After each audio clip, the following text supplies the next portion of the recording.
What do you make of this plan that we've just heard there to allow a basic quantity of aid into Gaza? Yeah, I think this is really a move that is happening under intense U.S. pressure to let some food in, simply to keep up the pretense that this is not a genocide, to have plausible deniability. And if tens of thousands of Palestinians start starving to death, I think that's going to get rid of that pretense and that plausible deniability.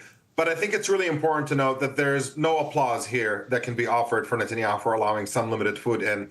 It's obvious that he's intending to play a cat and mouse game with this aid and to keep the population in Gaza on the edge of starvation, keeping in mind that Netanyahu is a war criminal who is wanted by the International Criminal Court for the atrocities that he's committed in Gaza. What we desperately need in this moment is a total lifting of that blockade on Gaza to allow food to go in without any restrictions whatsoever, and to put an end to this onslaught, to this genocide that has been unfolding for month after month after month. The bombings that we're witnessing in just the past few days, killing hundreds upon hundreds of civilians throughout Gaza.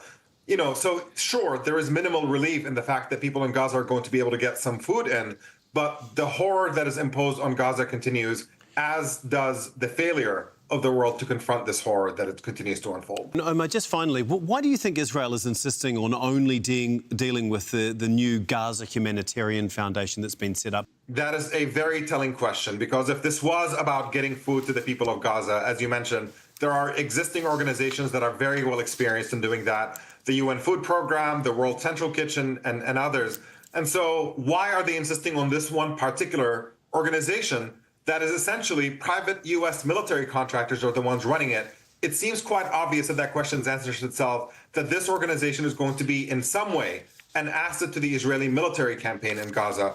Without knowing exactly what the details are, I suspect, given that Netanyahu is insistent on the campaign of ethnic cleansing in Gaza, that this might be an operation to assist that in some way, that they're going to start using food as bait to get Palestinians out of the areas that Israel wants to take over permanently, and to push Palestinians into smaller and smaller areas. And there's very good reason to see that the UN has actually refused to work with this new foundation.